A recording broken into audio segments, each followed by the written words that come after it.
जिय बीनु देह नदी बीनु बारी, जिय बीनु देह नदी बीनु बारी, जिय बीनु देह नदी बीनु बारी, जिय बीनु देह नदी बीनु बारी। तैसे ही नाथ पुरुष बिनु नारी, ऐसे ही लागत पुरुष बिन नारी।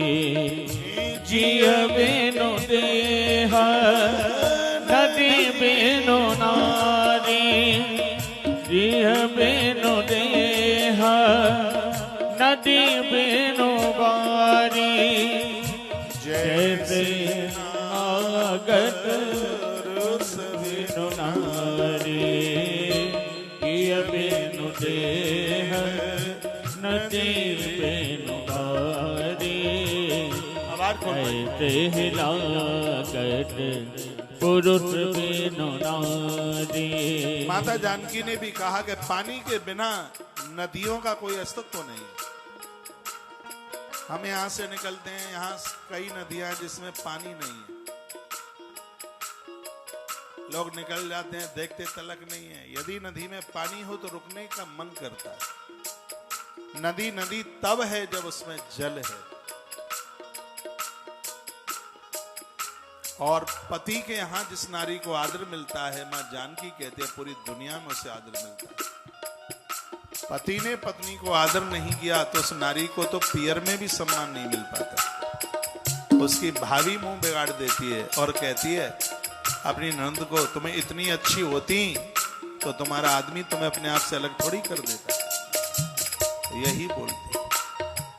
पति के यहाँ सम्मान होता है तो पूरी दुनिया हाथ के ऊपर रखती है।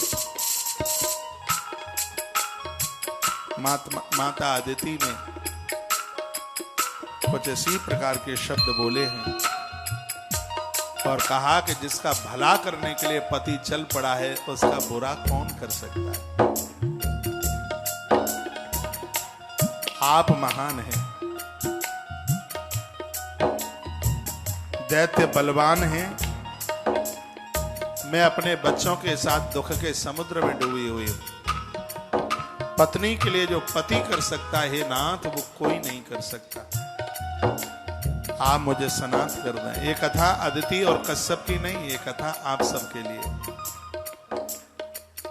इन कथाओं को सुनकर पुरुष नारी के विषय में और स्त्री पति के विषय में समर्पण के साथ बहुत कुछ सोचती है, बहुत कुछ विचार करती है और ऐसे घर परिवार फिर बिखरते का। हे नाथ, आप मेरे हितैषी स्वामी हैं। मेरे बच्चों का जो भी कुछ छिन गया है उनका हिस्सा उन्हें दिलवा दीजिए। इस कथा में एक बड़ा अच्छा सूत्र निकल के आया है।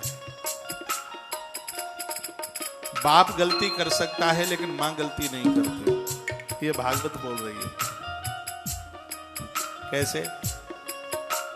कभी कभी पिता का स्वभाव एक तरफा हो जाता है। 4 बच्चे हैं, एक की तरफ 2 की तरफ झुक जाएंगे और अपने पास जो भी है जिधर की तरफ झुके हैं उसे वो सब दे देते हैं। दूसरे बच्चे मुंह देखते हुए रह जाते हैं। लेकिन ये भागवत कहती है कि आप अच्छी माता हैं तो अपने पति के द्वारा ऐसा विषम कार्य कभी भी मत होने देना। गांधारी का चरित्र आप पढ़िए। गांधारी रोती रही जीवन भर और वह यही कहती रही, पांडवों का हक है, उनका भाग्य, उनका भाग आप दे दीजिए तभी तुम भाग्यशाली बनोगे। उस देवी की बात नहीं मानी गई, इसलिए जो धृतराष्ट्र के लिए हुआ वो शायद किसी के लिए ना हो। आपके घर में 2 बेटे हैं, 4 बेटे हैं, कभी बच्चों के प्रति पक्षपात मत होने देना।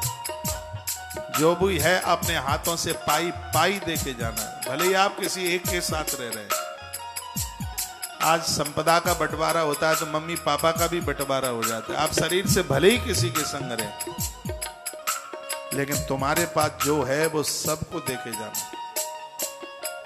कभी कभी जो बेटा संग में रहता है उसके प्रति आत्मा ज्यादा उमड़ती है, जो दूर रहता है तो लगता है कि तो हमें छोड़ के चला गया है। और ऐसा होता नहीं है। जो तुमसे दूर है किसी कारणवश से दूर है, वो तुम्हारे पास आ नहीं पाता। हो सकता है कि पत्नी का भी कोई ऐसा दबाव हो सकता है। मैं उन भाइयों को मिला हूं, मैंने बड़ा अनुभव लिया है। और रोते हैं, कहते हैं महाराज जी ऐसा कोई दिन नहीं है मम्मी पापा से बात करने का मन ना होता हो। मैं बात करता हूं तो घरवाली मरने की धमकी देती है। ऐसे कई कारण हो सकते हैं जिसकी वजह से तुम्हारा बच्चा तुमसे बात न कर पा रहा हो। अपने बच्चे को तुम भुलाना मत, भले ही वो दूर है। और ये जरूरी नहीं है कि जो आपके पास है वो आपका परम हितैषी है, वो तो आपको डांटता भी है, उससे आप भयभीत भी होते हैं, उससे आप डरते भी हैं। सीधी सी बात है, रोग नजदीक रहते हैं नुकसान पहुंचाते हैं, और औषधि दूर रहती है स्वास्थ्य को लाभ देती है। ये बच्चे भले ही आपसे दूर है फिर भी आपके स्वास्थ्य के लिए आपके लिए सोचते रहते हैं। कभी ऐसा करके मन चले जाना जो आपके पास में है वो एक को ही देके चले जाए।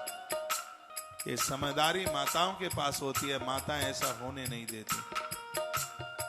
यही तो बात वह माँ कह रही है।